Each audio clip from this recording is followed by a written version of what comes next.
League-wise then, is it fair to say you're starting to find your feet again after a bit of a tricky run? I think it's, I think where the league's concerned, I think there's always something that you look at long term, and you're trying to piece together this jigsaw that everybody thinks that they've got in place. You know, I'm watching all kinds of football all days, as my missus will let you know more than I will. But I watch football incessantly, and you're always watching the best. You're trying to watch the best, and I'm watching a guy at Spurs at the moment, Ange Postecoglou, and he's going through turmoil in his own head because of the exposure he's getting now compared to what he had before he came to Spurs, but just the way he plays, his style of football, all of these philosophies that everybody talks about in the world of football. And even when you come down to our level, down to Kidderminster, we've got coaches at this level that want to put the name out there, they want to put a style of football out there, they want to hang their hat on the way that they are. As coaches or as managers, and I suppose that again gets levelled at me. What have I brought to the football club? What do Kidderminster Harriers look like when they're playing football? And I think at the end of the day, if you're gauging us on style, we're doing okay. If you're gauging us on substance, we're doing okay. If you're gauging us on league form, again, we've had our highs and our lows, but we've come through a spell of probably 8 undefeated and won 6 of them, and then get a real hiding at Kings Lynn. It just settles everybody down again. If anybody's getting ideas above their station, this game of football does not bring you back to base every so often, and Kings Lynn did that. It just pressed the reset button for everybody to not to get carried away with yourself. I think this league this year, and I've looked at it long and hard, there's a lot of capable teams in the National League North. And I would have said probably you've already had 4 or 5 leaders of the division. All of a sudden, Curzon Ashton's up there at the moment. People have talked about Scunthorpe. People have talked about South Shields before the season started. People have talked about Kidderminster Harriers.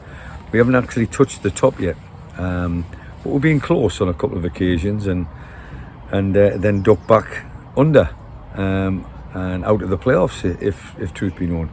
But overall, you look at it and you think you're coming up to the halfway point just after Christmas. December's always a massive month, and we've got a little distraction where the FA Trophy is concerned this weekend, but the league is the most important part. Promotion has always been our driving campaign since I've arrived at the football club. Obviously survival last year, which we didn't achieve, and then can we get promoted back to the National League? That's got to be the key. That's got to be the long-term gain, long-term plan.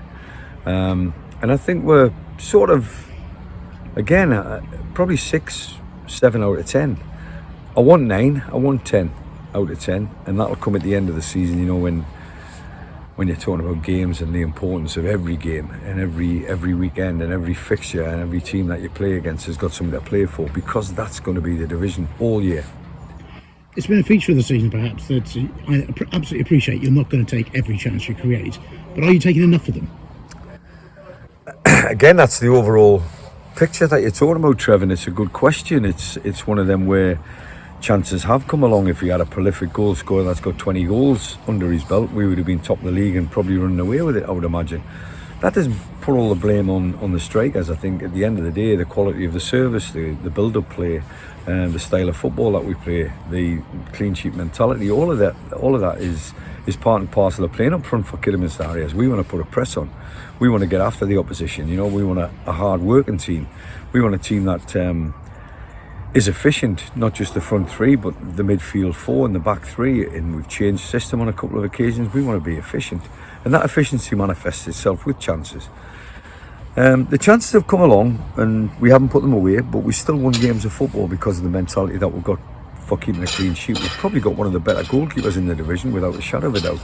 And I'd be frightened to lose Christian Dibble, if truth be known. He's got 10, maybe 11 clean sheets already, and we're not even halfway through the season. That includes cup competitions, of course. But he's benefiting from the hard work that the team are putting in. He's benefiting from the shape of the team. He's benefiting from the organisation that we've got. And that comes from hard work on the training ground. And everybody at Kidderminster Harriers at this moment in time, apart from one player who we've just signed, and obviously we'll be talking about that. But again, even Jim, he knows the club and he knows the expectations of this football club. So he's going to come in here with a different coach and a different manager and then probably get a different mindset as well, but he's still got to adapt to that. But our mindset is thou shalt not pass in terms of defensive work, but when we've got the ball we want everybody to express themselves. So again, I'm not labelling any kind of blame to one player or one group of players, i.e. the strikers. I'm labelling that at everybody, you know, the quality of service, the quality of pass, the quality of cross, and then the chance comes along, and hopefully one day, as we've proved before, we can bag 4 against South Shields. Maybe one day that will come along again, but it only gets you 3 points, Trev. In terms of your injuries, when we spoke last week, the picture was looking a little bit better, perhaps, somewhere on the way back. Where are we with that now? Yeah, it's looking more and more better, more and more improved. This week we've had Topi Obideyi on the training ground for 2 or 3 days. We've got Reece Devane coming back to the training ground. He's training, hopefully he trained, I'd say 70-75% yesterday. He's probably going to step up to 100% and may have some stake in the claim of being on the bench tomorrow, but probably not starting. Paul Downing, you know, back through and playing a full game under his belt, and a clean sheet mentality, as we said, against Leamington, and put his body on the line. Again, that's a damn good sign for me, that a defender's been sitting on his backside and lying on his back most of the time in the treatment room, and looking at the team doing well and doing okay, and clean sheets following, etc, etc, and you're probably wondering, where's his game, where's his career? But now all of a sudden Paul's back, and that's a lovely sign to me. I love competition for places. Cam Candler gets himself suspended, Paul Downing comes into the side, all of a sudden Cam's got to fight for his shirt back. These are the kind of problems I want as a manager. And then Ben Beresford's just walked through the door there. He's got a game ready. He doesn't look anywhere near, don't get me wrong, but I'm hoping in the month of December that Ben Beresford's going to start putting pressure on the likes of Amari Morgan-Smith, Ashley Hemmons. Maz Kuya's back on the training ground now and fighting fit. Got a chance of starting on Saturday, and if he starts on Saturday, that's a great sign that he can play in the league again.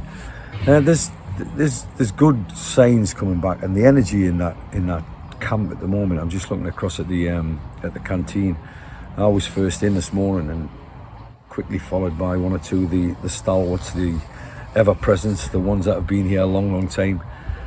And I tell you what, the noise level in there is unbelievable at the moment. And bearing in mind, it was only just over a week ago we got pumped off Kings Lynn 4-0, but they put it right on Saturday with a 1-0 victory.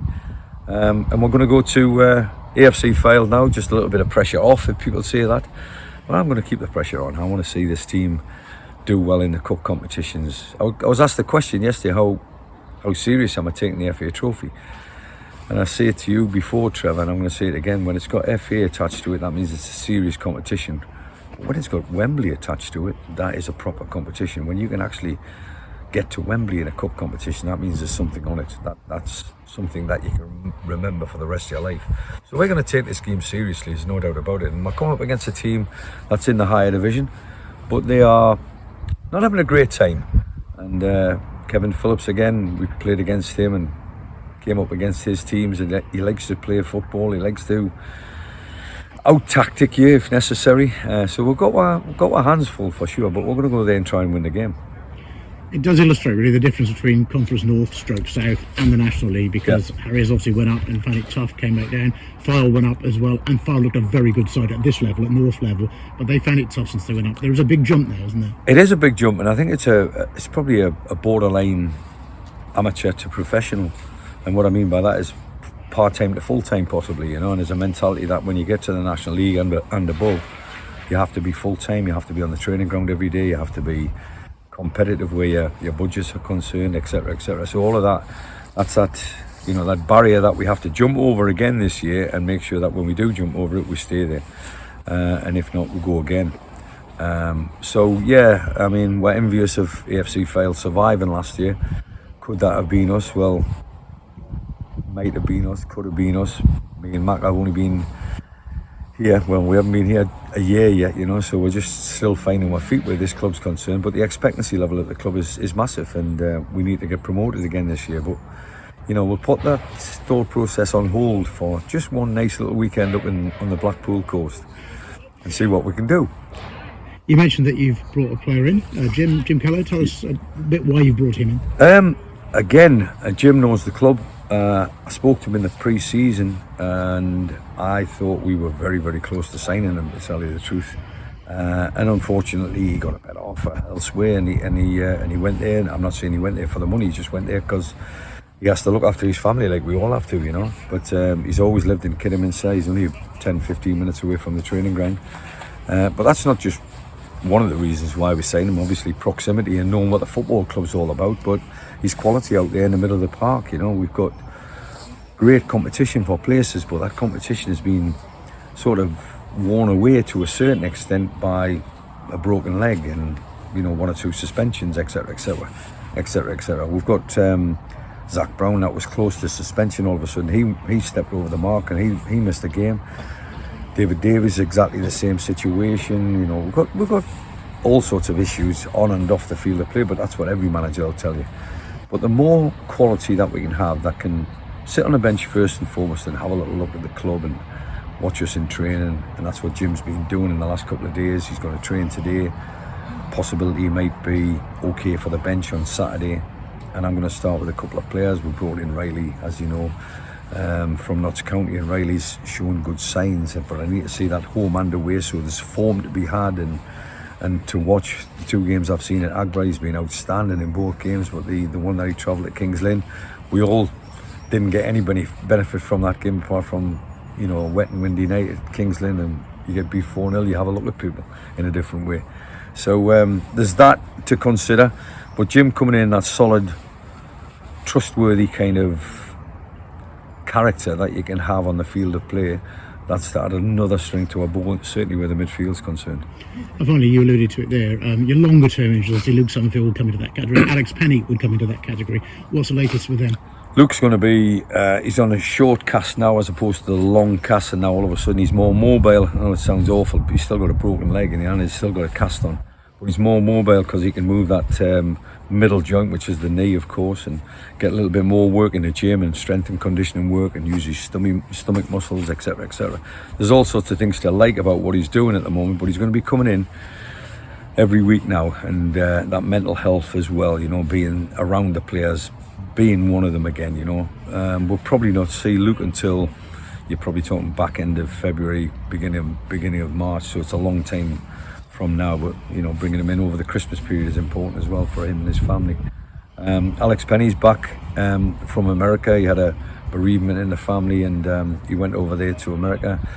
He's now 6 weeks into the broken back scenario, and he's starting light training, which is good news, and a little bit of core work, etc, etc. So there's light at the end of the tunnel for both of them players that you've mentioned, and it's nice to have them in and around the group again, so we can actually work on them between the years as well as, you know, physically.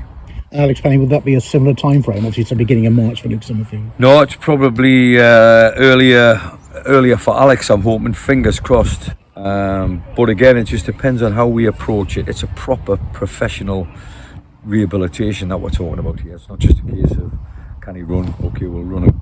Can he do strength and conditioning? Okay, he'll go in the gym. It's got to be a little bit more in-depth, more routine, more guided by the medical people that we've got working at the football club, and then hopefully, who knows, February, that's a Christmas present for me. If we can get him in February, I think that's a blessing in disguise, and it'll be great for Alex Penny as well. Very last point, you brought Jim Keller in. Are you still looking to add? Yes, absolutely. We're always looking to strengthen. We always look for competition at the football club. I don't mind a squad of 25, seriously, but obviously I understand I've got to cut my cloth accordingly at this level. But if we can bring 1 or 2, and I'm talking about good, experienced, solid characters into the football club for the second half of the season, then that competition for places starts. You know, people that have been here a long time are probably looking over their shoulders and thinking, wow, this is one tough gig here. Because I'm not frightened of making changes. I'm not frightened of putting pressure on people, because it gets a response, and that's what we're after.